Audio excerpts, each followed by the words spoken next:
ครับผมพระอาจารย์ครับสิบนิ้วไหว้สาขอความนอบน้อมแด่พระพุทธพระธรรมพระสงฆ์ที่เป็นสรณะของเราทั้งหลายจากมรดการพระอาจารย์พระครูสมุวิทยวัฒน์วรติโจรักษาการเจ้าวาดวัดสายหินผู้อำนวยการสถานีวิทยุ145เมกะเฮิรตซ์นักวิชาการท่านเป็นหลักครับผมขอคุณพระอาจารย์ครับผู้ช่วยเจ้าวาดสวัสดีสำเนียงรัตน์เจริญพรโยมพิสมัยสุริโยดรผู้จัดรายการเจริญพรโยมหนุ่ยโยมพรเจ้าโยมชลีบ่อสร้างโยมมาลีต้นตังโยมจอมปราบวงโยมน้อยสารกลางโยมเมนัตนาโยมแม่บุญกับกล้องแม่สมศรีลุ่มวัดโยมพงศ์กาซานโยมเอกพะเยาและก็สาธุโยมผู้รับฟังรายการธรรมะสายเทียบทุกท่านขอเจริญพรและกับนมัสการครับผมเจ้าทุกท่านทุกคนที่ทั้งโทรมาที่รอบต่อไปได้โทรมานะเจ้าเนาะเจ้าครับผมขอกราบนมัสการท่านสมุทิวรติโยนะครับไหว้จ่านะครับกราบนมัสการอาจารย์นิพนธ์นะครับเจริญพรประกอบมาเองเอาลาดตัวนะครับก็อันสมัติตัวนะครับเจริญพรอ้ายพงศ์ครับคุณสมัยด้วยเนอสวัสดีเจ้าสวัสดีไอ้หนุ่ยนะครับผมผมดีครับวงครับทุกท่านด้วยนะครับสวัสดีด้วยนะครับผมครับสวัสดีครับผมพี่พรหายแต่บาดตัวเห็นแล้วพรพงตัวหาพี่พรกันเหรอพรก็เศร้าหน่อยครับ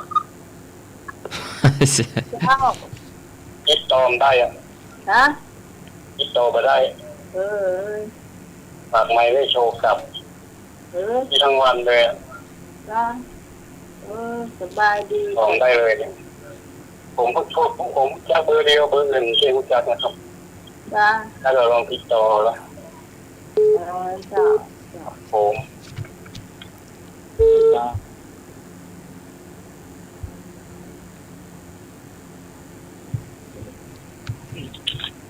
เจ้า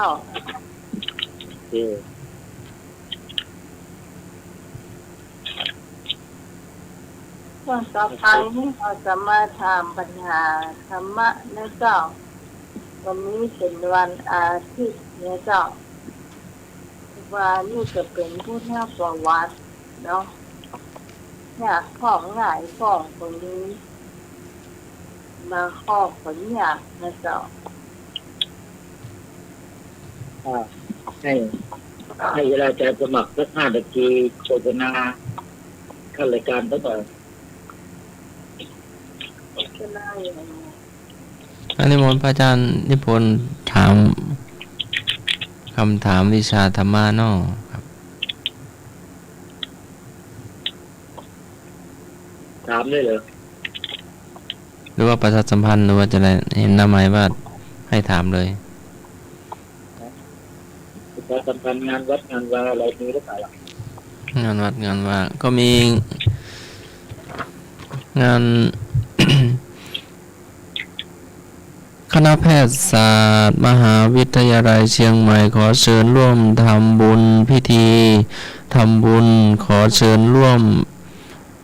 พิธีทำบุญทอดผ้าป่าสามัคคีประจำปี 2565 เพื่อสมทบทุนค่ารักษาพยาบาลพระภิกษุสงฆ์สามเณรอาพาธของโรงพยาบาลสงฆ์แห่งโรงพยาบาลมหาราชนครเชียงใหม่กำหนดในวันที่ 9 กันยายน 2565 เดือน 12 เหนือขึ้น 14 ค่ำณ วัดณ พระวิหารหลวง วัดประสิงห์วรมหาวิหารอำเภอเมืองจังหวัดเชียงใหม่ เวลา 9 นาฬิกาถึง 14 นาฬิกา คณะสงฆ์พร้อมคณะศรัทธาวัดต่างๆ บุคลากรคณะแพทยศาสตร์พุทธศาสนิกชนถวายองค์ผ้าป่าเวลา 14 นาฬิกาถึง 15 นาฬิกาพิธีทอดผ้าป่าสามัคคีประจำปี 2565 ขอเชิญผู้มีจิตศรัทธาร่วมบริจาคสมทบทุนมูลนิธิโรงพยาบาลสวนดอกเพื่อพระภิกษุสงฆ์อาพาธผ่านบัญชีธนาคารกสิกรไทยชื่อบัญชีนิธิสงฆ์อาพาธในมูลนิธิโรงพยาบาลสวนดอกเลขที่บัญชี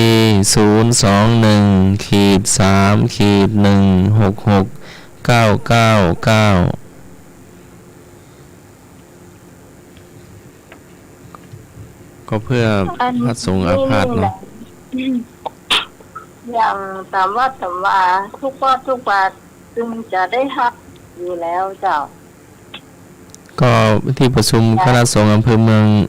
หลวงพ่อเจ้าคณะตำบลทุกตำบลแล้วก็วัดทุกวัดเนาะ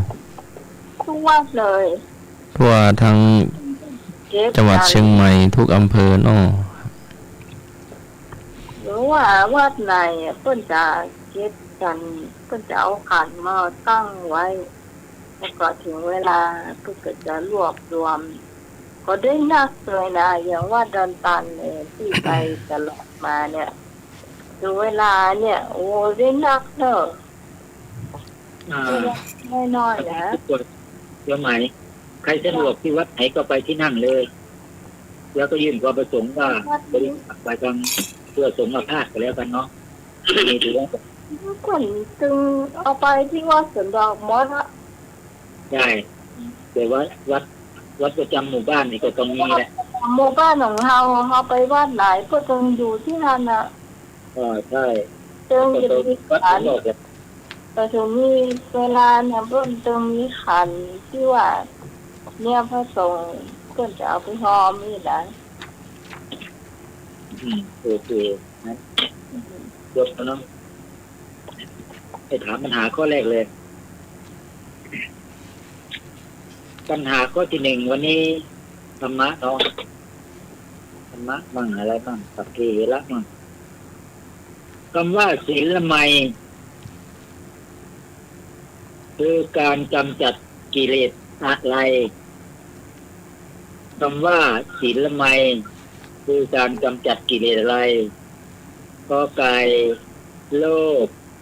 ขอไข่ตนีคอควายโกรธงองูหลงคำว่าศีลไมยคือการกำจัดกิเลสอะไรกอไก่โลภขอไข่จักนีกี้อ่ะคอควายโกรธงองูหลงโจทย์ตอบกันได้เลย ผมบอกข้อต่อไปเนอะครับ ที่เอาขอไข่ ผมว่าข้อไก่เนอะ กอไก่ขอไข่มีด้วยเนาะ ครับผม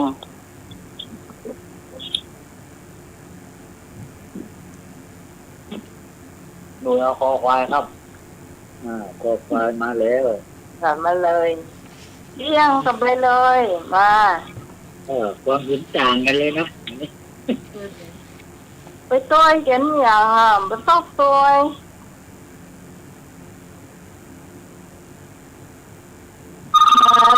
มาเลย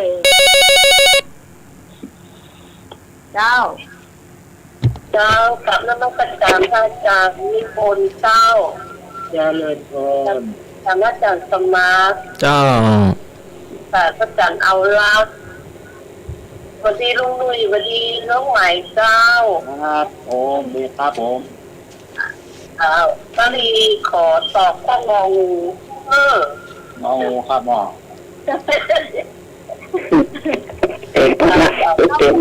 เอา การเนาะ เอาจากแสนมากหรอ ยังครบแล้วนะเดี๋ยวนะกูเอาไม่บุญอยู่ในสายเด้อมา มุ่งบนมา ว่าได้ตอบบุญ แล้วข้อใด แล้วแต่จะเอาตัวในรัก ขอใครโกงหรอ จ เจ้าเป็นในรักกันเนอะ ครับ ภาษาท่านนิพนธ์ไปเนอะเจ้า เจริญพร เจ้า เจ้าอำเภอหนองหาย ขอไปขอไป เจ้า เจ้าเอาก็ ดี เจ้า เจ้าเอาก็ไก่ที่สองก็ไก่ที่สองอ่ะมา เอาตัวงูน้องขอไป เป็นการเล่นงูครับ ครับ ลง งอ นะ งู เล่นงู เจ้า นี่คือรององู เจ้า ผมเอาขอใครขอกินจิกเลยตัวน้องเนอ เดียว นะ พี่จีเนาะ ครับ ถ้าผมเองนะ มันเหมือนเปิ่นดีเนาะเอาสังเกตมันเหมือนเปิ่นเลยนะ วันนี้ตอบคนละข้อเลยเนาะ ดีทุกข้อเลย ตอนนี้รู้สึกตอบ ตอน ก่อนนี้ มาตอน มาอีกแล้วเจริญพร พี่การจ้ะ จ้า พี่การจะเอาข้าวขาไข่จ้ะ ขอไปแล้วกันเนาะ การอาจารย์นิพนธ์จ้ะ เจริญพร คุณลุงเกลือ ลืมไปทุกที่อ่ะเมื่อยอยู่เอาว่าทุกที่จะได้หายเมื่อยนะจ้ะ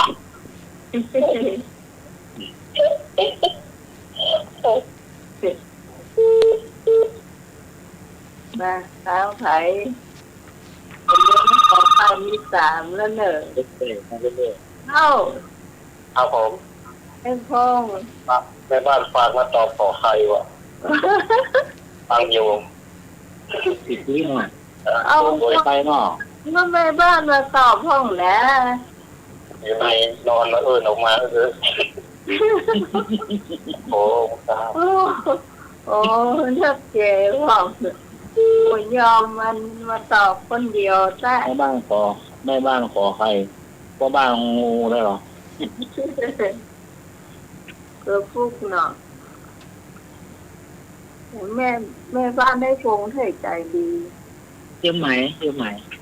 ฮะ ศีลละไมเนี่ยมันอยู่ในอะไรนะ ฮะ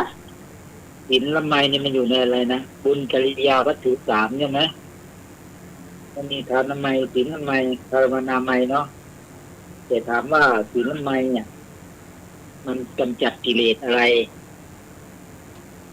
ศีลละไมมันกำจัดกิเลสอะไรก็คือมันศีลละไมเนี่ยมันอยู่ในบุญกิริยาวัตถุสามมีศีลละไมทานละไมศีลละไมแล้วก็ภาวนาไมนะแต่คำนี้ถามว่าคำว่าศีลละไมคือกำจัดกิเลสอะไรเนาะครบยัง จำมาได้แล้วไผก็จำได้หมด ก็มันมีแค่ศีลละไมทานละไมศีลละไมแล้วก็ภาวนาไมนะเรียกว่าบุญกิริยาวัตถุสาม ท่านสมัครตอบ บุญกิริยาวัตถุสาม ตอบแหละข้ออย่าง ขี้จิเนาะ กำจัดกิเลสอะไร ขี้จิกำจัดขี้จิก็ กิจเฉลยแล้วเนาะไม่มีคนตอบแล้วเนาะ จ้า คำว่าศีลละไมคือการกำจัดกิเลสคืออะไร คำว่าศีลละไมเนี่ยมันเป็นการรักษาศีลเนาะมันกำจัดซึ่งความโกรธก็มีอยู่ในข้อควายเป็นคำตอบที่ถูกต้องเพราะว่า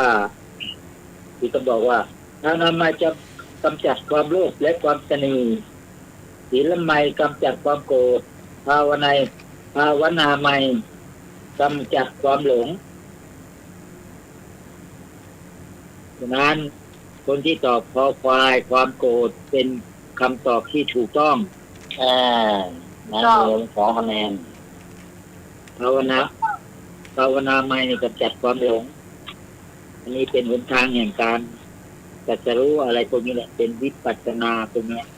ส่วนโลกกับตนีนะครับเป็นทานใหม่โอเคนิมนต์ครับอาจารย์สมัครครับใครถูกมั่งไม่มวยเรื่องหน่วยแน่นอนครับไปยิบไปแล้ว คนเดียวอ่ะ ครับแน่นอนวันนี้ยังมีคือเราเก่งมากเขาบอกว่าโกงเกียบหรอกเขาบอกโกงหน้ายิ้มหน้าเอาห้างบล้ำนะยกมือถูกคนเดียวจบมือยกมือหน่อยเด้อโอ้โหคุณนนท์ครับอาจารย์ครับ มา กุศลกรรมบทข้อที่หนึ่งช่วยลดพฤติกรรมใดกุศลกรรมบทข้อที่หนึ่งช่วยลดพฤติกรรมใดก็ความโหดร้ายขอความเห็นแก่ตัวขอความมากในกามงอความไม่ซื่อตรง มองงูครับ กุศลกรรมจ้ะ กุศลกรรมบท ครับผม ใช่ไหม กุศลกรรมครับผม บ้านพอไก่นักมันเนี่ย เขาก็ไก่อะ ครับผม เจ้า ครับ ของใครครับผมไก่แบบ อ่ะตัวให้พงเนี่ยหนู ครับ ตัวนั่นน่ะ เอาไปโกงเอาเขาจะเอาไก่กับเขาไม่ต้องนะ ข้าวเปล่าข้าวเปล่าไก่ค่ะ เจ้า ความขโมยของการรอด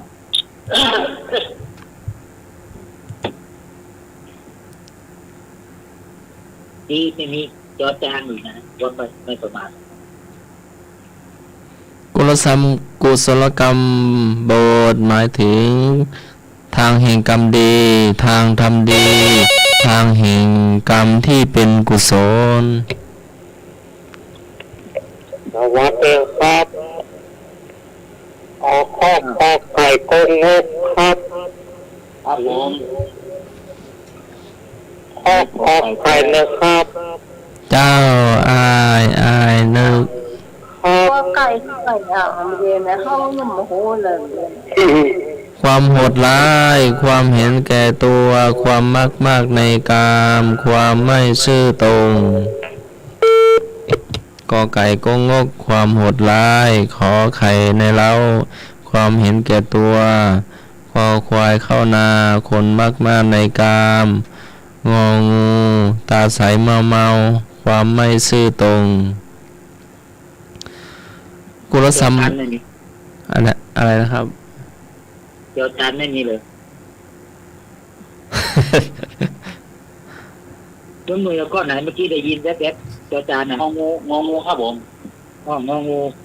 ครับ กุศลกรรมบทหมายถึงทางแห่งกรรมดีทางทำดีทางแห่งกรรมที่เป็นกุศลกรรมดีอันเป็นทางนำไปสู่ความเจริญหรือสุขติ ก็ฟังแต่ละข้อแล้วมันคำตอบแล้วมันหนีใหญ่ไปเปล่านะแต่ละงานนี้คำตอบมันหรือเปล่าวะ ผู้สัตว์เขาถามคนไหน กอไก่ความโหดร้ายขอไข่ความเห็นแก่ตัวคอควายความมากในกามงองูความไม่ซื่อตรง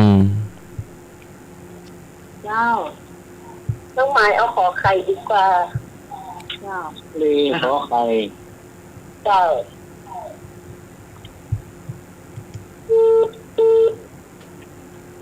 มันพอฟังมันหนีใหญ่สีเจ้าคำตอบมันแหละเพราะนั้นมันมาตรงใจเขาสักอย่างเลย โอ้อามาตรงแฝงบอก ไหนก็ได้มัน คือกุศลน่ะกุศลกรรมอ่ะ ช่วยลดนะช่วยลดพฤติกรรมนะข้อที่หนึ่งเนาะกุศลกรรมบทข้อที่หนึ่งช่วยลดพฤติกรรมกะ เจ้าช่วยลดพฤติกรรม เอาลอง กอควาย กอไก่ความโหดร้ายขอไข่ความเห็นแก่ตัวคอควายความมากในกามงองูความไม่ซื่อตรง เอาขอไข่กันแล้วกัน ขอไข่ เจ้า ครับพวกใส่อย่างเงี้ยดูเที่ยวด้วยหน่อยละงงอ่ะ เพราะว่ามันถ้าเราจะแปลก็ออกมันผลยากมาก งงงูนี่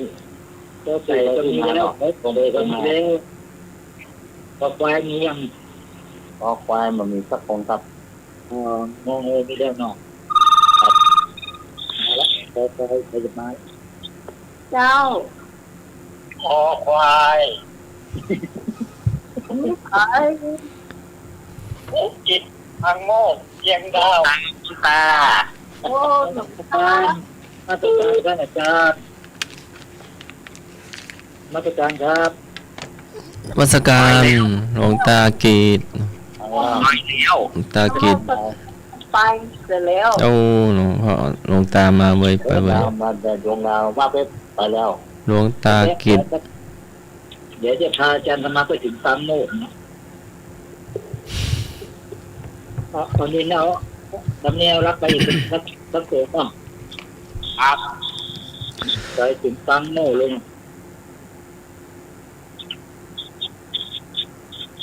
เทสบอกไฟมาแล้วครบแล้วนี่อาจารย์ เจ้า เฮ้ยหลวงตาจิตเด้อ เอาไฟ อ๋อไฟเอง ที่รถเก่งหรอกไอเอก อันสาลีจะมาตั้งรายที่สาลีต้องเป่า เมื่อกี้เตรียมพงหรือยกเอกเมื่อกี้นี่กับเอง ไอ้ไอ้โคงนี่เป็นเอาคอไก่ปุ่น ครับ เอาคอควาย คอควาย ไอเอก ตัวอย่างการ ยาว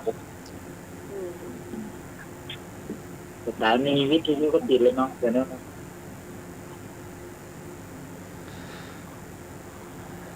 ได้เวลาแล้วเนาะ เจ้า อย่าเบียดเบียนร่างกายของท่าน อย่าฆ่าอย่าฟันอย่าทุบอย่าตีร่างกายของท่านผู้อื่นโดยที่สุด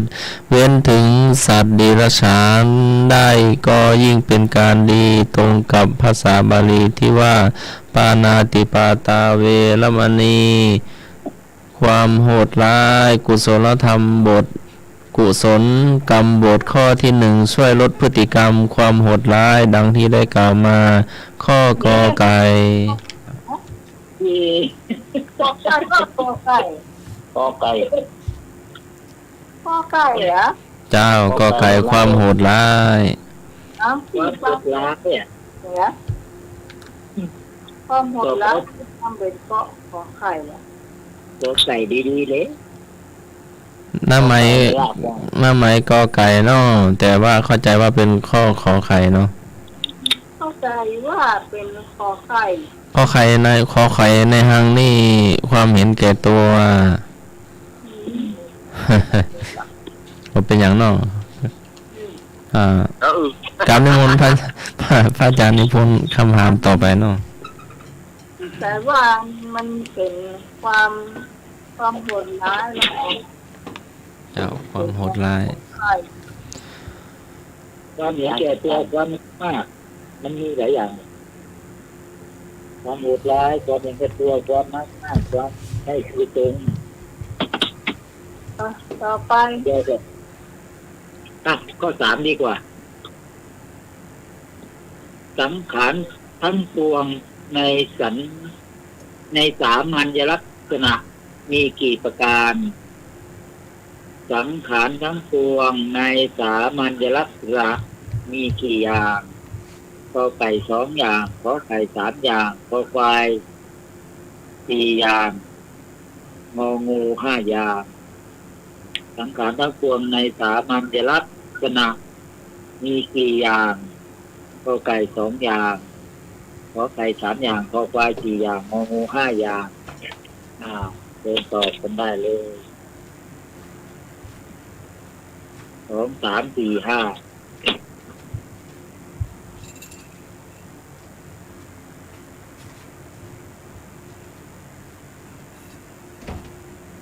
หน่วยกอไก่ครับ เป็นหน่วยกอไก่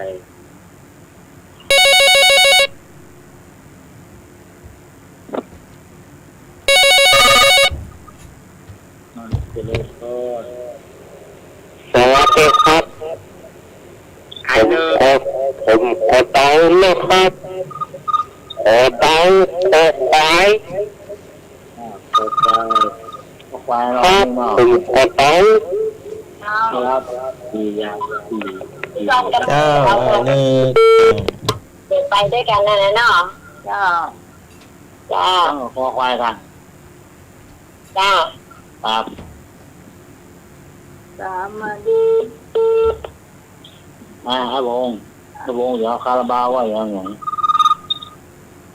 เจ้า ขอไข่ในเรา ขอไข่นอก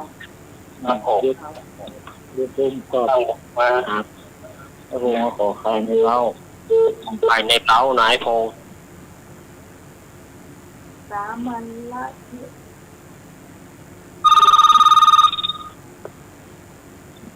เอาไปลองจะพูด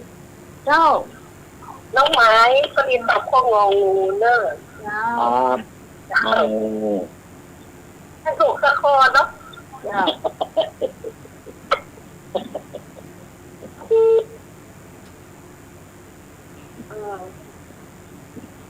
เชื่อมากำลังได้สมองพูดมันต้องทับโทรศัพท์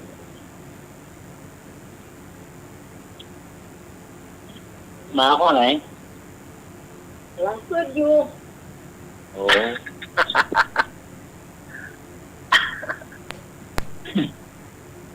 จะทำบุญเกิดอยู่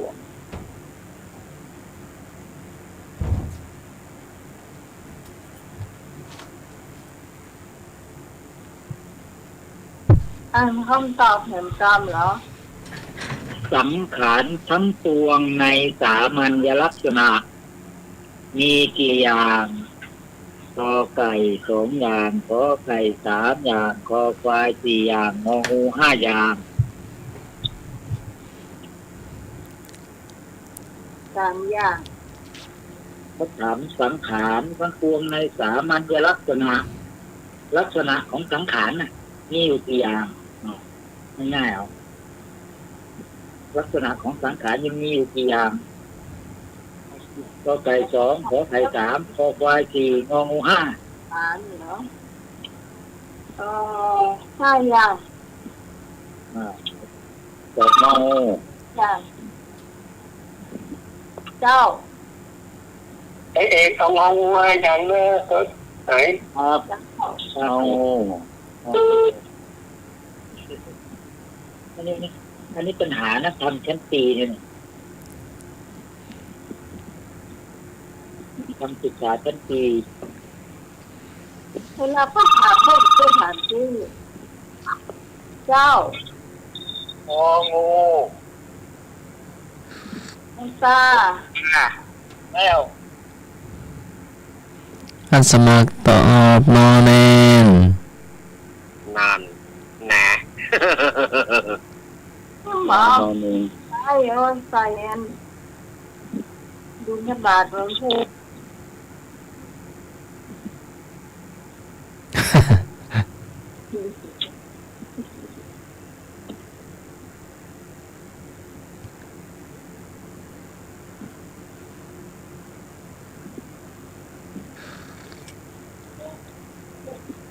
ผมครับบุญส่งเดี๋ยวแม่บุญไปที่ใด ต่อไปนี้เจ้า แม่บุญมาโยมอาลีโยมที่สุรีใดโยมแม่บัวลอยอะไรสุรีงองูครับโยมเหนื่อย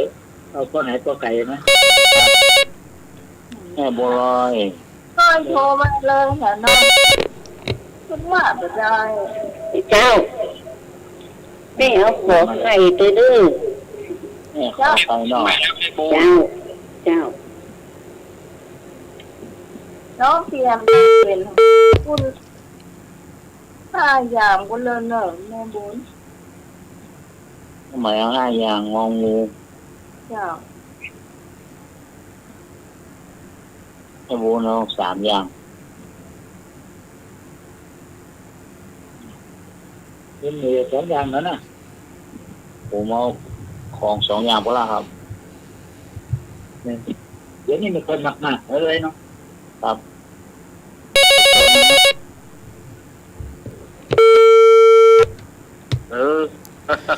โทรมาหมายเลขสายหลุด053226058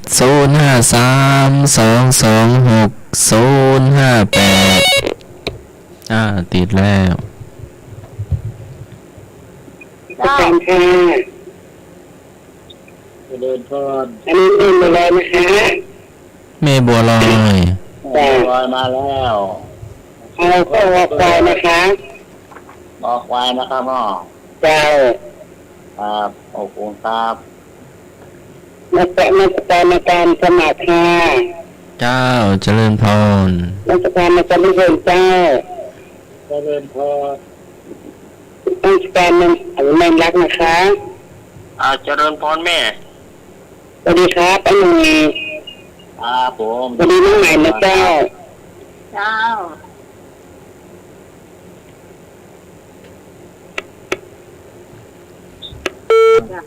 ผู้ฟังพี่ตอบตอนนี้เชิญเลยเนื้อเจ้า ขอไก่ก็มีแล้วเนาะขอไก่ก็มีแล้วเนาะครับ ทุกคนมี ขอ หม ไก่ ด ก็มี ค่ะ แล้วเนาะเอางูก็มีแล้วคนที่จบมี4 ข้างรู้แล้วแหละคิดอะไรอยู่เนี่ย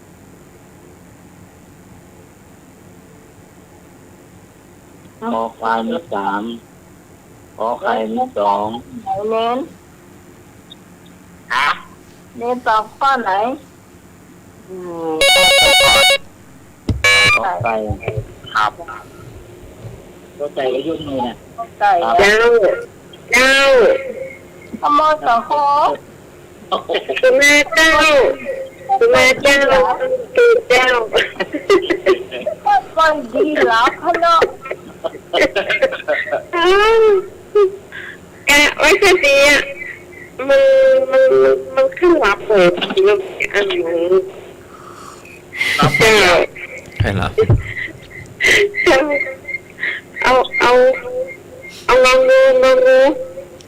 เอาว่ามา เอาข้างองูเจ้า ครับต้อง จะไปจะดีเรียนรับ เอาอากาศเดียวเนี่ย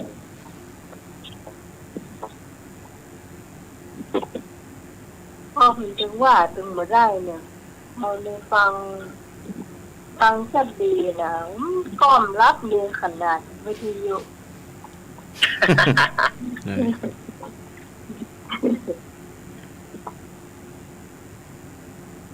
ว่าก่อนว่าตัวจะรับนะห้ามตรงหมดได้ แน่นอนกันเนาะ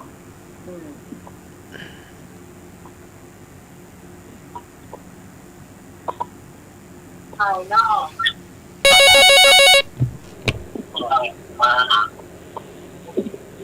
ฮัลโหล เจ้า มีข้ออย่างเหลือน่ะเอาข้อเอาข้อสองข้อสองไป อันนี้โยมหยัง ลูกศิษย์อาจารย์สมัคร โยมไพบูลย์ข้อขอไข่เนาะ ครับ โยมไพบูลย์สันติธรรม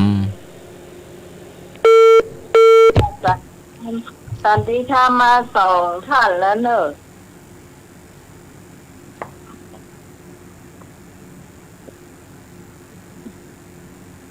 แม่ดูวาดหายแซบไปละเดี๋ยวนี้ แม่ส่งสีนะ สับสี ฟังอยู่ ดีครับอันแม่สมซบแม่ค่ะ ครับ ฟังอยู่ฟังอยู่สันทาก็ฟังอยู่ นะเจ้า สันทานิ่งใจก็ฟังอยู่เลยเนาะ เจ้า สังขารทั้งปวงในสามัญลักษณะมีอยู่กี่อย่างก็ไก่2 อย่างขอไก่3 อย่างคอควาย4 อย่างงองู5 อย่างคำตอบก็คือสังขารในสามัญลักษณะนี้ก็คือสิ่งที่คนหรือปัจจัยปรุงแต่งขึ้นเป็นรูปแต่งออกเป็น2 อย่างมันมีใจครอง2สังขารไม่มีใจครอง2 อย่างก็ไก่เป็นคำตอบที่ถูกต้องนี่สงสัยจะบอกกันล่วงหน้า โอ้โห เอารู้เลยอ่ะได้ กา นะ รไปบอกการบอกโอ้ใช่ถ้าบอกล่วงหน้าเขาแล้วก็ถูกกันนะ ต้องบอกกันล่วงหน้าแน่นอน ไปบอกที่ไหนนี่ นี่เดาสุ่มเนอะอันนี้เดาสุ่มเนอะ นั่นอาจารย์นรักเองดาวสูงไปบอกอาจารย์รักที่ไหนล่ะไอ้สอบนี้เลยไปว่าเพิ่นนะก็ ตัว ทำไมเลย ข้องไล่หนูชุงหมดอ่ะ ยกมือถูก2 ข้ออยู่ครับยกมือถูกข้อได้ข้อ2ข้อที่3นี่ผิดแน่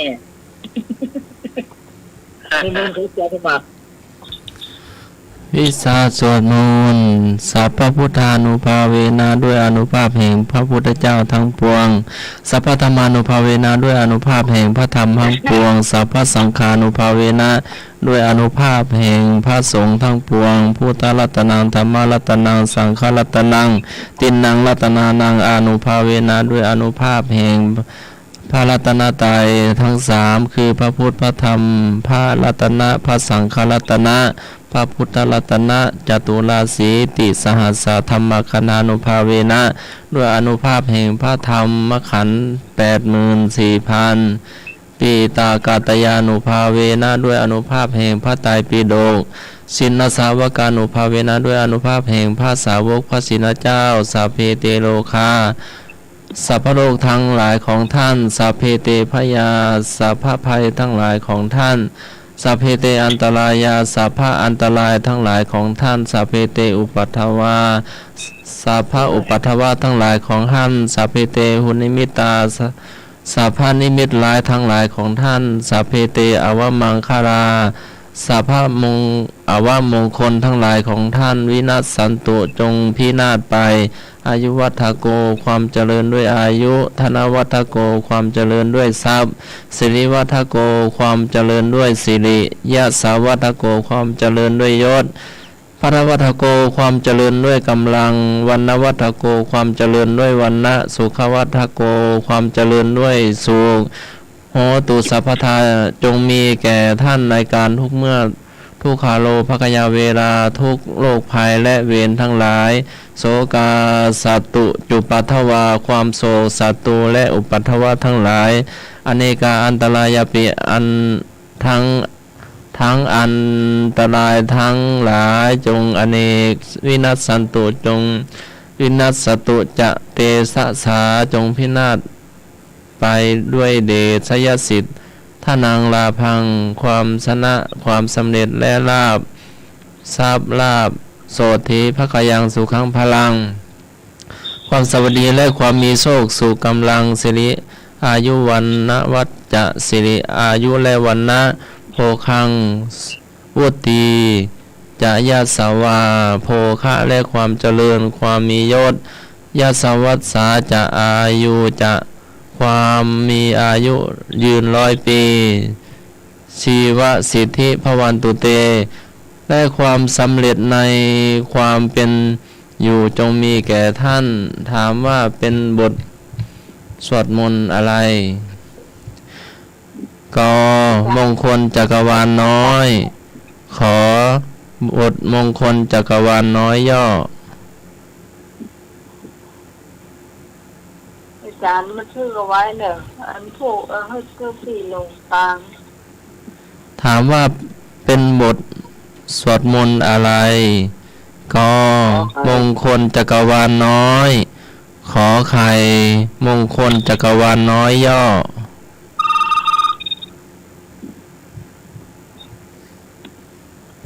เจ้า คงตอบพ่อกอไก่ครับผม เจ้า ขอไก่ครับ ครับผม ก็ไก่มงคลจักรวาลน้อยเนาะ พ่อกอไก่นั่นเนาะ มันมีมงคลจักรวาลน้อยแล้วก็มีมงคลจักรวาลน้อยย่อ เจ้าเยอะ มันว่ายาวเป็นย่อได้มันว่าไปเต็มมันจะไปย่อได้ไง ใช่ใช่ มันโยกจะได้น้อยหน่อย ใช่ใช่ ตอบข้อสองนะ แม่อาลีหรือว่าแม่ บอกต้องนะว่าตอบข้อไทย อันนี้แม่ตองหรือว่าแม่บัวลอย บ่ลอยบ่เลยอย่างนั้นโยมไปบุญ แม่บัวไพบุญเนาะแม่บัวไพบุญแม่บัวไพบุญเอาข้อกอไก่เนาะ ขอใคร ขอไข่มงคลจักรวาลน้อยย่อนะ เงี้ยแล้ว อ๋อเจ้าได้แม่ มันจะไม่เอาแล้วไปน่ะ ได้ไงมัน โยมมา ได้แม่ไพบุญเนาะเจ้า ตั้งแต่ท่อ3 นาทีมัน แบบย่อเนาะแม่ไพบุญ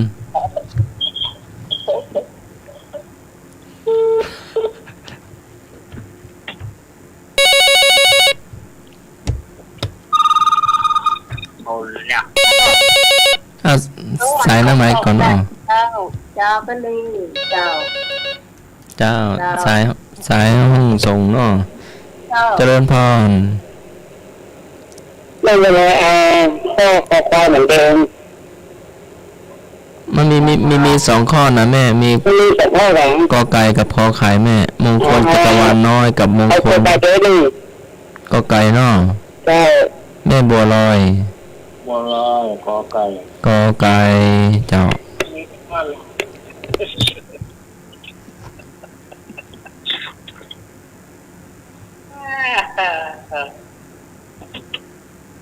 ที่สมัยห้องไหนห้องไหนวะข้อไหน พ่อไปเดี๋ยวฟังอันท่านสมัยย่อมันได้ โอเคครับ เจ้าอะไร ข้อ เนี่ย ที่ยอดยอดนะ เป็นบท ข้อ นะ ขอไข่ นึกเอาข้อขอไข่กะ ครับ ไข่นอก ข้อขอไข่ข้อยอดนะ แบบย่อกะที่สวดมาทั้งคืนนี่นะ ย่อนะนึก สวดทั้งคืนนี่ย่อแล้วเนาะอายเนาะ ครับ เจ้าได้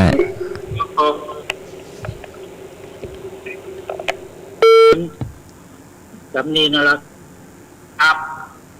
ที่จริงต่างกันเนาะ ครับ เจ้าที่ต้องเอากอไก่นะเจ้า ก็ไก่เนาะ ข้อไหน กอไก่เจ้า มงคลจักรวาลน้อยเนาะบทมงคลจักรวาลน้อย เจ้า ต้องเหมือนกัน ใช้สวดเพื่ออนุโมทนาต่อจากสัพพีในงานมงคลทั่วไป ฮะไอ้ยังรวดเฉลยเนี่ยแหละ ยังครับ มันมี2 ข้อครบแล้วก็ขอไก่อย่ามงคลจักรวาลน้อยขอไก่อย่างย่อละ ครับผม คุณทำไป3 อย่างก็ได้มีอย่างกลางเลยนะอาจารย์สมัครนะ นี่อย่างกลางด้วย นี่ อ๋อมีหลายแบบเนาะ อย่างน้อยอย่างกลางอย่างย่อ นั่นเองเนาะ ครับ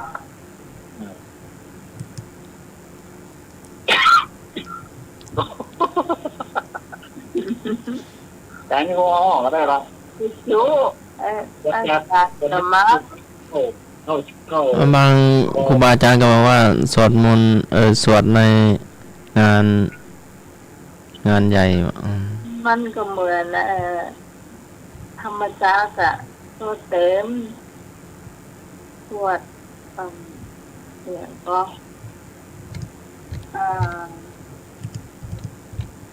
สวรรค์6 ชั้นบางที่สวรรค์9 ชั้นบางที่ บทนี้นะบทนี้มันเด็กไป3 ชั้นนะบทนี้มันเด็กไป3 ชั้นนะมันมีชั้นที่ 1 ชั้นที่ 2 ชั้นที่ 3ครับผม แต่เนี่ยอย่างน้อยก็อย่างย่อ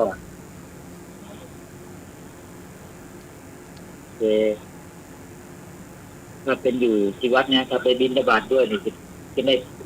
ไม่ฝันเทศให้กินให้ฉันหรอก เฉลยปะ เฉลย เฉลย มงคลจักรวาลน้อยกอไก่ถ้าแบบย่อก็จะสั้นเนาะ มันบัดใจสั้นประกามแหละ เวลาหรือท่องได้เวลาเป็น30 นาทีคือเยอะเด่น ก็เร่งแล้วนะก็ไปไวแล้วนะ เจ้า หลงก็มีลืมก็มีผิดก็มีขออภัยหน่อยครับ ให้ยอว่าใด อย่างย่อกะ ครับ ว่าไว้ขัดใจ อย่างย่อกะลืมมันอ่ะ อย่างกลางเหรอ อย่างกลางอายุวัฒโกธนวัฒโกสิริวัฒโก อย่างย่อ อย่างย่อเดี๋ยวคิดก่อน ชยสิทธิ์ พอละเดี๋ยวผมถามข้อที่6ดีกว่า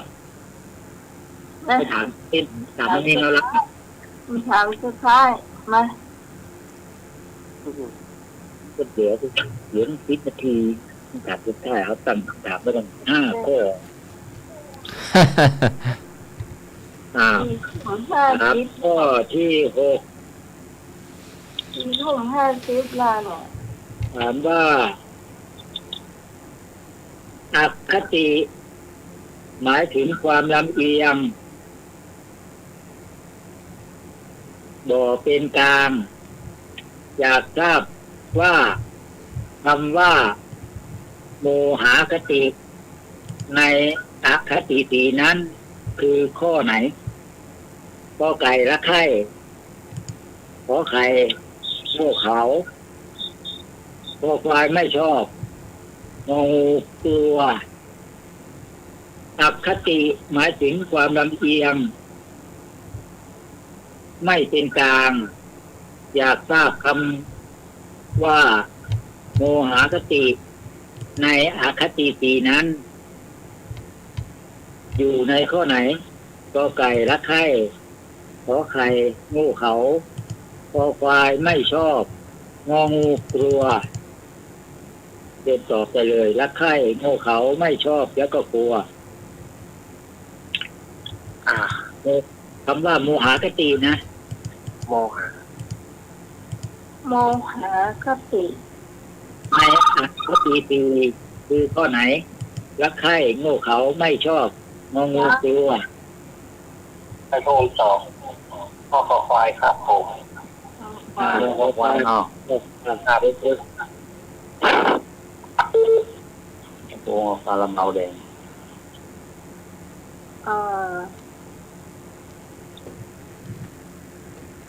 ลำเอียงเพราะชอบลำเอียงเพราะชังลำเอียงเพราะโกรธ โกรธกับโง่เขานี่มันคืออันเดียวกันก่อน ไหนวะเจ๊ไงรักใคร่โง่เขาไม่ชอบคือ รับสายทางนั้นก่อนเนาะ ทำไมมาก่อน สวัสดีครับผมว่าก็ไปกุ้งนกครับ ครับ อาจารย์จังเงินนี่ ครับขอบคุณครับ ไม่ไหนก็คอควายเจอ ขอบคุณครับหมอ เด็กกบควายหน้าป้าก็เลี้ยวคอควายคือเดียวก่อนจะถามว่าเรียนเพิ่ม ไม่ใช่ ไม่เป็นไรเอาข้อต่อไปนะเจ้า เจ้า ไปเนาะครับเนาะบัวลอย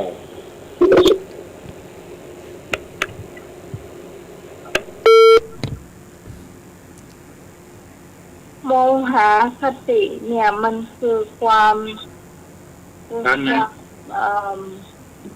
มันจะมีอคติสี่นี่มันจะมีฉันทาคติโทสาคติโมหคติและก็พยาคติ ใช่ อันนี้คือความลำเอียง ใช่ ความอุจาง ถามว่าโมหคตินะข้อไหนอยู่ในโมหคติรักใคร่โง่เขาไม่ชอบและก็กลัวสี่อย่าง ไม่ชอบนี่มันน่าจะเป็นอันลำเลียงพระชังเนาะเลียงพระชังคือโทสาเนาะ มันมีโทสาคติฉันทาคติโมหคติพยาคติ ฉันทาคตินี่ลำเลียงเพราะรักแล้วก็โทสาคตินี่น่าจะเป็นลำเลียงเพราะชังและพยาคตินี่จะลำเลียงเพราะกลัวจะเห็นข้อนั่นจะเป็นข้อที่ถูกต้องเจ้าพี่กรณ์เอาข้อขอไข่จะเอาโง่เลยจ้ะ ขอใครก็ครับ เจ้าว่าหมายแปลออกมามันจะเป็นข้อเนี้ย เพื่อหน่วยคนไทย ว่าอาจารย์ ผมเอางูครับเพื่อหน่วยเอางูเนาะ ยาพยาคติบัตรข้อนั้นในหน่วย ฮะ บัตรในหน่วยอาเมียครอบครัวแล้วมันไม่ใช่ รักใคร่โง่เขาไม่ชอบกลัว ตัวนั่นมัน ผมเอาข้อขอไปนะครับผม ออกปลาเนี่ย ครับ โทสา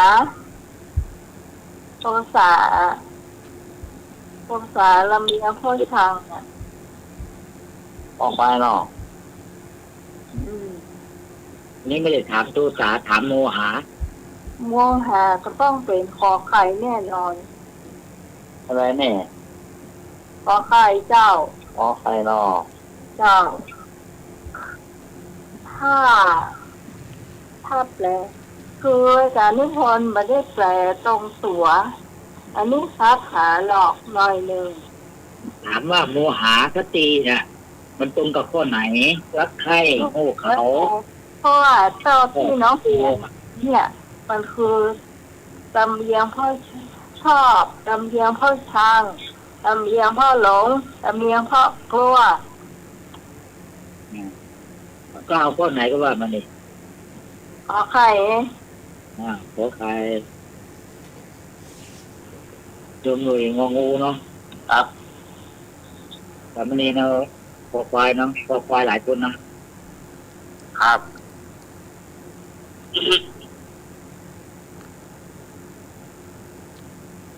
นี่กอไก่มีใครเอาไหมกอไก่มีสมนึกรูปรอต่อให้มีหมดเลยเนาะเดี๋ยวจะเล่าให้ฟัง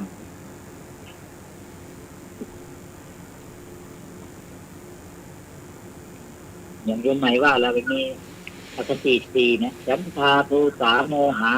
พยาไม่ใช่พยาธิไม่ใช่พยาธินะไม่ใช่โรคนะ พยาคือความ พยาเป็นโพพานเอ้ยเป็นพอสะเพาพยา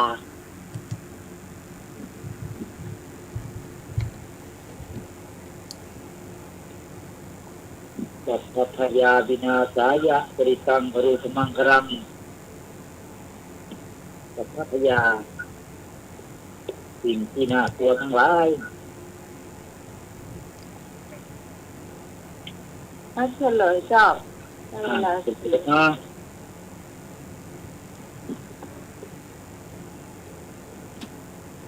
อคติหมายถึงความลำเอียง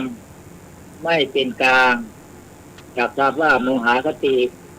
นั้นข้อไหนอยู่ในโมหคติรักใคร่โง่เขาคอควายไม่ชอบขอไข่รักใคร่ขอไข่โง่เขาคอควายไม่ชอบงองูกลัวที่อย่างว่าแหละโอสาฉันทาโมหพยาคำว่าฉันทาคติลำเอียงเพราะรักใคร่นะฉันทานี่นะโอสาคติลำเอียงก็เพราะไม่ชอบพยาคติลำเอียงเพราะกลัวฉะนั้นโมหคติก็เป็นความลำเอียงเพราะโง่เขาก็ขอใครเป็นคำตอบที่ถูกต้องนะ เห็นไหมไอ้หน่อย ครับ เขาแปลถูกอยู่นะ อืม ถึงแม่จับคนติดปั๊บหน่อยหนึ่งนะจริง ความ ๆว่า ละเอียดเข้าข้างเพราะความหลงจะทำให้เสียความยุติธรรมเพราะความโง่เขาเบาปัญญาไม่รู้เท่าถึงการเป็นคนเชื่อง่ายผู้เบาไม่มีความรอบคอบเช่นด่วนตัดสินลงโทษผู้น้อยก่อนพิจารณาให้ถี่ถ้วนเป็นต้นอันนี้เพราะความ ด้วยจริงนะลำเลียงพ่อหลงเนี่ยเอาหูปุ๊บเลยอ่ะอันนี้อาจารย์นิพนธ์ปรับขาหลอกหน่อยหนึ่งเขาต้องแปลดีๆอะ อืม ใช้ข้าว ใช้ข้อไหม ไม่ได้ค่ะไม่ได้แล้ว ได้ไหม แล้วไม่ได้แล้วค่ะ ไม่ได้ก็จะไปแล้วนะ ไม่ได้ก็จะไปแล้ว ได้เก้าแล้ว ได้แล้วแล้วอ่านก่อนให้ฟังทุกอย่าง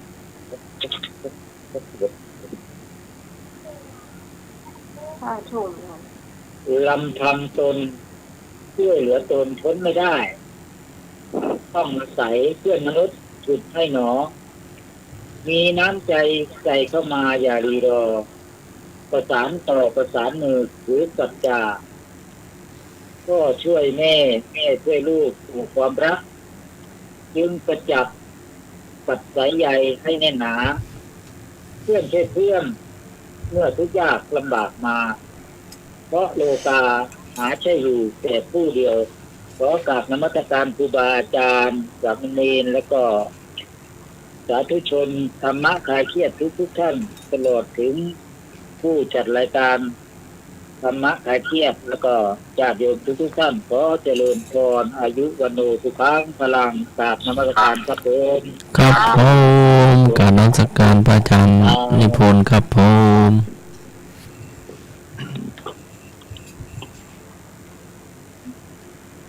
จากต่อไปเป็นการมันเป็นเอารักเป็นโยนนานเจ้า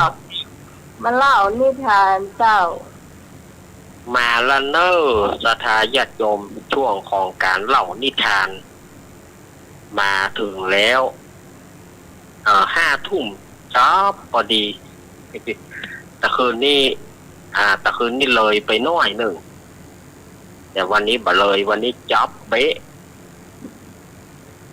วันนี้อาตมาไปครับ วันนี้อาตมาภาพจะได้นำเอานิทาน เป็นนิทานชาดก มาเล่าให้สถาญาติโยมต่างหลายได้ฟัง ก็จะแกมตลกพ่องเนอเนาะในเรื่องนี้นะมันจะแกมตลกไปตัวพ่องแต่ชื่อเรื่องมันนะอาตมาก็จำชื่อเรื่องแต่ของเปิ้ลนะบ่ได้แต่อาตมาก็เอาไปว่า เรื่องพ่อกาขายเหล้ากันแล้วกันเนาะ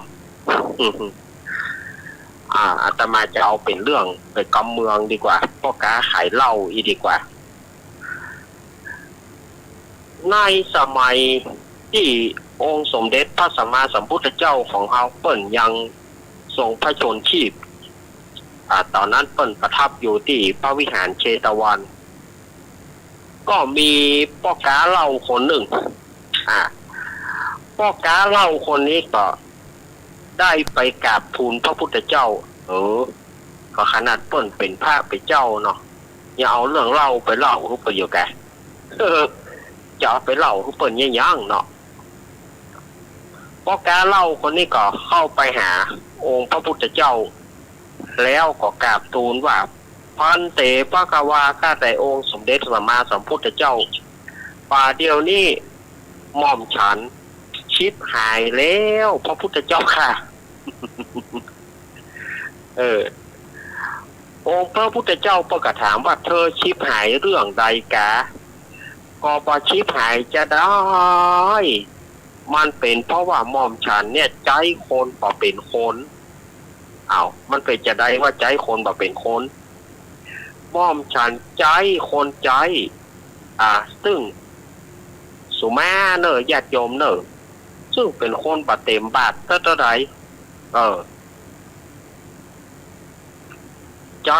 ใจคนบาเต็มบาทไปขายเหล้าไปขายเหล้าให้หม่อมฉันวันเผอิญว่าวันนั้นหม่อมฉันบาอยู่หม่อมฉันก็เลยละให้เขาเพื่อขายเหล้าแต่พอปิกมาบอกว่าลูกค้าหายหมดเหตุไฉนที่เขาหายไปล่ะก็เพราะว่าสูตรของหม่อมฉันเนี่ยปรุงเหล้าแล้วคนได้กินแล้วก็จะต้องเคี้ยวเกลือตัวหรอบอกว่ามันเป็นสูตรใดนะเหล้าสูตรนี้เนอะถ้ากินแล้วก็เคี้ยวเกลือตัวบอกว่าไอ้คนใจเนี่ยมันก็คิดว่าไปหมู่นี้ถ้าจะจางเกลือก็เลยเอาเหล้าเข้าใส่เอาวันเกลือเข้าใส่เกี่ยวละกำบอกว่าหนีลูกค้าหนีไปหมดใจคนบ่เป็นเรื่องบ่เป็นราวหรอกมันก็อ่านได้กันเนาะอาหารเปิ้นกินเหล้าแล้วเปิ้นเคี้ยวเกลือตัวเนาะมันคือว่าเหล้านี่ถ้าจะจางเกลือน่ะเอาเหล้าเอาเกี้ยวเหล้าเทใส่เกี้ยวแล้วเอาเกลือเทเข้าใส่อย่างละ1 กล่อมบอกว่าหนีหมดลูกกะเธอเฮ้ยบ่อย่าว่าแต่เธอเลยองค์พระพุทธเจ้าเปิ้นว่านะอย่าว่าแต่เธอเลยนายจัดก่อนเฮาก็ชิบหายเหมือนเธอนี่แหละพระองค์ก็มีเหมือนกันกะมีเมื่อจากก่อนเฮาตถาคตก็เป็นพ่อกาเหล้าเหมือนเธอนั่นแหละเป็นคนขายเหล้าเหมือนเธอนะแล้วก็ลักษณะมันก็จะเหมือนเธอเปียบก็พระใจคนนี้ก็เลยขอให้พระพุทธเจ้าเล่าให้ฟังองค์พระพุทธเจ้าเปิ้นก็ได้ตัดเทศนาว่านายจัดก่อนเขาได้เป็นเศรษฐีผู้หนึ่งแต่เป็นเศรษฐีเพราะว่าเขาขายเหล้าแล้วลดฝีมือในการปรุงเหล้าของเขาเนี่ยมันบ่มีไผเทียบเทียมนี่หรอบ่มีไผเทียบเทียมถ้าว่าคนใดได้กินสูตรนี้เข้าไปแล้วสะโดบ่ต้องไปอู้ถึงยาดองบ่ต้องไปอู้ถึงอะไรอย่างละแค่เหล้าสูตรเดียวนี่แหละเป็นสูตรลับเฉพาะของเฮาในจากนั้นแต่เฮาเนี่ยมีลูกมือคนหนึ่งมีคนใจคนหนึ่งชื่อว่าโกนทานไอ้โกนทานนี่มันก็ไปลากพ่อเฮาเวลาที่เฮาชงเหล้ามันก็พยายามที่จะเอาแบบเฮาพระพุทธเจ้าเพิ่นเล่าไปอีเนอะก็พยายามที่จะเอาแบบเฮา มันก็ลากพอว่าเขาชงเหล้าจะใดแต่เขาก็บอกเผยสูตรคือมันเพราะเขารู้ว่ามันเป็นคนปะไข่เต็มวานมีอยู่ครั้งหนึ่งเขาจำเป็นต้องเดินทางไปต่างจังหวัดเหรอสมัยนั้นมันก็เดินทางไปต่างจังหวัดเหมือนกันแต่เขามีธุระที่จะเดินทางไปต่างบ้านต่างเมืองเขาก็เลยสั่งให้ไอ้โกนทานเนี่ยบอกว่าโกนทานอีเนอร์ถ้าจะปรุงเหล้านะคืออย่างอี้เขาก็เลยบอกสูตรขึ้นมันแล้วเขาก็ฟังไปทำธุระปรากฏว่าเมื่อเขาทำธุระเสร็จแล้วประมาณ 3-4 วันปิกมาปรากฏว่าลูกก้าเขาหายหมด วันนี้อย่างแปลกใจฮะลูกก้าอย่างมีไหนอย่าหมดเมื่อแรงนี้บ่มีไผมากินเหล้ามันเป็นเพราะอะไรอย่างบ่ใช่เป็นวันนักขัตฤกษ์บ่ใช่เป็นวันพระวันศีลบ่ใช่เป็นวันสำคัญในอย่างนี้อย่างบ่มีไผมากินเหล้าจะต้องมีอย่างผิดปกติสักอย่างพ่อค้าเหล้าคนนี้ก็เลยฮ้องไอ้โกนทานเนี่ยบอกว่าโกนทานมานี่ก่อนนี่อย่างครับเจ้านายนี่แหละวันนี้อย่างบ่มีคนมากินเหล้ามันผิดปกติจะได้บอกอันหรอก็บอนมีอย่างผิดปกตินะมันหายไปได้3 วันตั้งแต่เจ้านายไปแล้วเจ้านายไปแล้วผมชงเหล้าให้กินจากนั้นบ่มีไผเข้ามาแถมเลยครับไปอย่างผิดก็บ่ได้ผิดนะแล้วบ่ได้ผิดนี่อย่างว่าลูกแกหายก็ผมหันเวลาที่เขามากินเหล้าบ้านเจ้านายกูเตือเนี่ยเวลาเขากินแล้วเขาเกี้ยวเกลือตัวไปผมก็พ่อมาเมื่อพอมาตั้งแต่เมื่อใดเมื่อเบาตั้งแต่ผมมาอยู่ละเวลาเขากินเหล้าสูตรของเจ้านายลงไปเขาก็จะเกี้ยวเกลือตัวไป ผมพอมาหลายมื้อหลายวันขนาดจนถึงผมพ่อจะพ่อจำได้ละเวลาเขากินเหล้าสูตรนี้ไปเขาก็เกี้ยวเกลือตัวไปผมก็คิดว่าเจ้านายย่องบ่ใส่เกลือคือเปิ่นเจ้านายบ่ใส่เกลือในแก้วเหล้านี่เวลาที่เปิ้นกินแล้วเปิ้นถ้าจะจางเกลือก็เลยเอาอันเกลือใส่ปากตัวเมื่อหลุนผมก็เลยเอาเกลือเทแก้วละกำกำนั้นหายแซบหมดครับปัดปอกกาไข่เหล้าบาจ่างเนี่ยได้ บาจ่างจะอย่างใดเนาะไอโกนทานตั้งแต่นี้ไผจะมากินเหล้าร้านกูแถมชิบหายแล้วบ่าโหหมดกันหมดตัวหมดกำนี้แย่แล้วหมดแล้วบังเอิญอย่างแล้ว นี่แหละสถาญาติโยมองค์พระพุทธเจ้าเปิ้นก็เลยตัดเทศนาแล้วจักเก่ามาบอกว่าไอ้คนทานในจัดนี้ไปในจัดนั้นก็คือคนใจของเธอส่วนพ่อค้าเหล้าที่ชิบหายบะเรือหยังก็คือตัวเฮาตถาคตนั่นเองเนี่ยเนอใจคนบ่เป็นเรื่องบ่เป็นราวมันจะได้ผลอย่างนี้นะศรัทธาญาติโยมเนอะอ่านเพื่อกินเหล้าแล้วเกี้ยวเกลือตัวว่ามันจางเกลือสงสัยเกิดมาเป็นคนซึม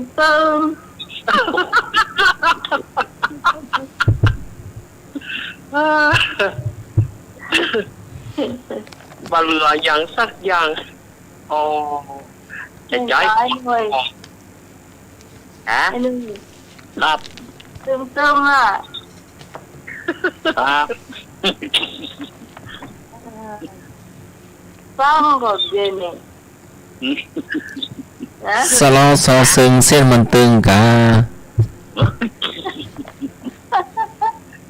คนฝึกเกินคือคนไม่เต็มเต็ง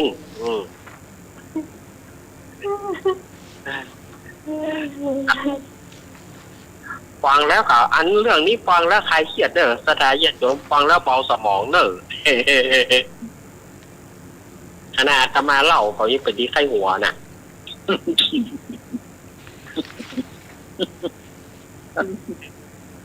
น้ำมีเชื่องก่อนนะเนาะ ฮะ แก้วอะไรใส่ น้ เกลือ ำแกงมาได้น้ำติ๋วน้ำมีเชื่องก่อนนะเนาะ นะ ฮะ แก้กินบ่จิก เกมอยากเนาะ ได้เนาะ มันก็เกมกันเนาะเอาเกลือใส่แก้วละกำอ่ะ โอ้ ก็มันไปหารเปิ้นกินอย่า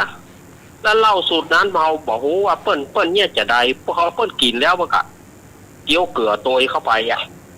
มันว่าเจ้านายนี่อย่าไปใส่เกลือมันจางเกลือ ไอ้นึกมาเลยนึกว่าแล้ว เจ้าไม่เคยจานเขือ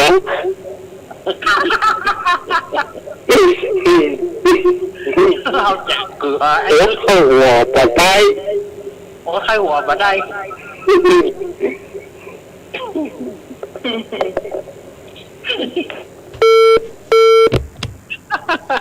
ไอ้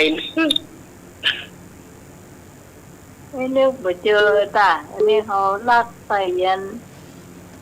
ขวดหอยนึกจ้ะจะได้โพนมาแบบละไม้หยัง ตัดที่เปิ้นไข่หัวตัดที่ตัวไข่ให้เด้อ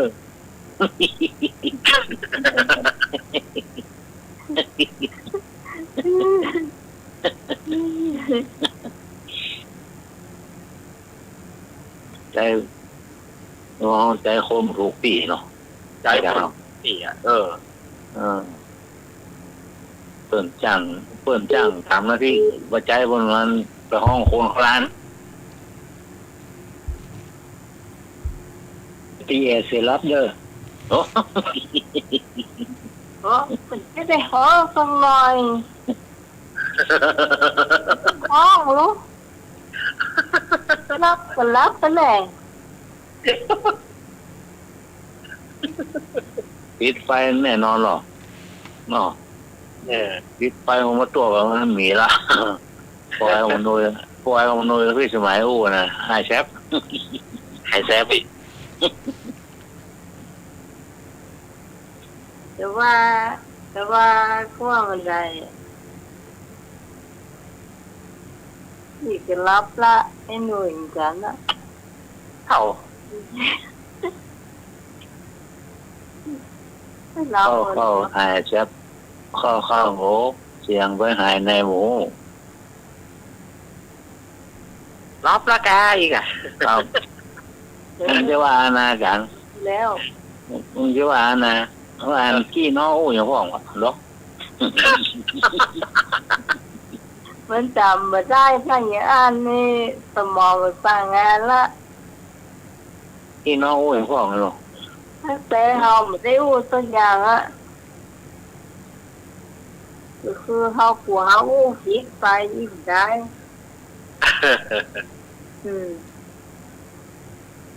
เอาเก็บว่าแล้วนะกลางสองมือไม่ไงอี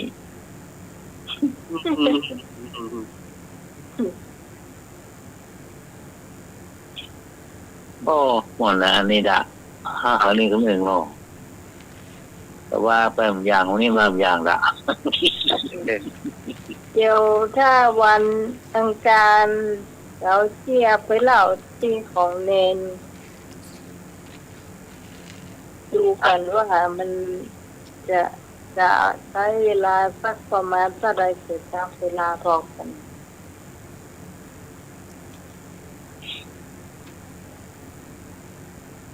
ต่อไปถ้าสมัครมีเชียร์ของ เจ้ามีเจ้า มีเอามา ก็วันนี้พระเนน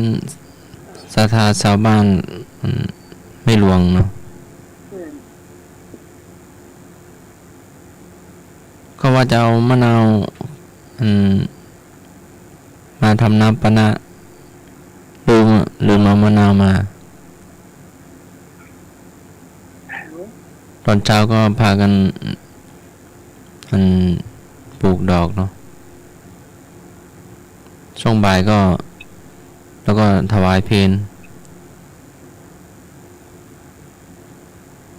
ช่วงบ่ายก็ทำปูนเนาะคนปูนยกปูนผสมปูน กวาดถนนแล้วก็ย้ายตู้เย็น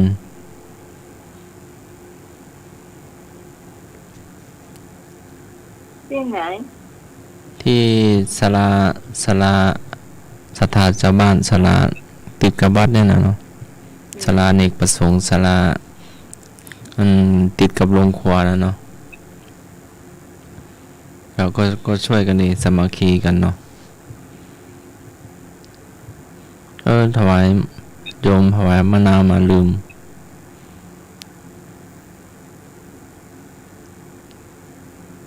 เจ้าจบเจ้า ตกลงเล่นฉาน้ำบานหน้าก็ ไม่ได้ฉันน้ำมะนาวนะฉันน้ำอุ่นฉันกาแฟห้องส่งมะนาวห้อยไว้ประตูโรงครัวเนาะ เห็นนั่นก็ รวมทำขนมเส้นเนาะน่าจะเป็นน้องตุลุงหนุ่มก็เป็นพี่สาวตุลุงหนุ่มก็มีหลายแม่อุ้ยเนาะพ่ออุ้ยแม่อุ้ยพี่ปานาอาเนาะ จำชื่อได้พ้องจำบ่ได้พ้องทำขนมเส้นก็ถวายกับน้ำปานะกับข้าวเหนียวลำไยก็ โอ้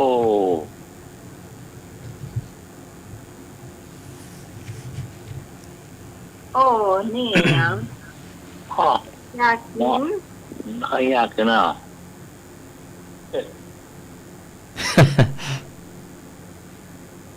ก็ลำเลยข้าวเหนียวลำไยนะ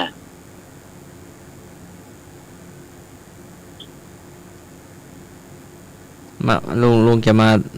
ทานตัวกันกา ครับ ได้เนอะ เป็นยังไงอย่างเงี้ยแล้วราคาอาจารย์ ย่าแล้วแต่เห็นนั่นมัดเป็นถุงปั่นกันก็ อ๋อ ปั่นกันกลับบ้านก็เห็นมันเป็นถุงนะโอ้โหว่าเหลือแต่ลายหม้อก่อนหรือว่า น่าจะอยู่ในตู้เย็นหรือว่าจะได้ อ๋อ เพราะว่ามาก่อนเนาะ มันก็เรือก็ ก็คือ เรือ คือบอกว่าจะไปทานที่บ้านก็เห็นมัดเป็นถุงน้อยนะแยกเป็นถุงเป็นถุง เรือแต่ลายถ้วย ถุงกะทิถุงเอาโอ้ เดี๋ยวก็ไล่ถ้วยกะ จะปั่นมดเอาไปแบบปิ๊กบ้านไผ่บ้านมันก็เหลือแต่ลายถ้วยอะค่ะก็เหลือไง เดี๋ยวก็ไล่ถ้วยก็ดีก็อบอุ่นดีเนาะอบอุ่นดีสามัคคีดี ครับ เนี่ยเจียทัศมัค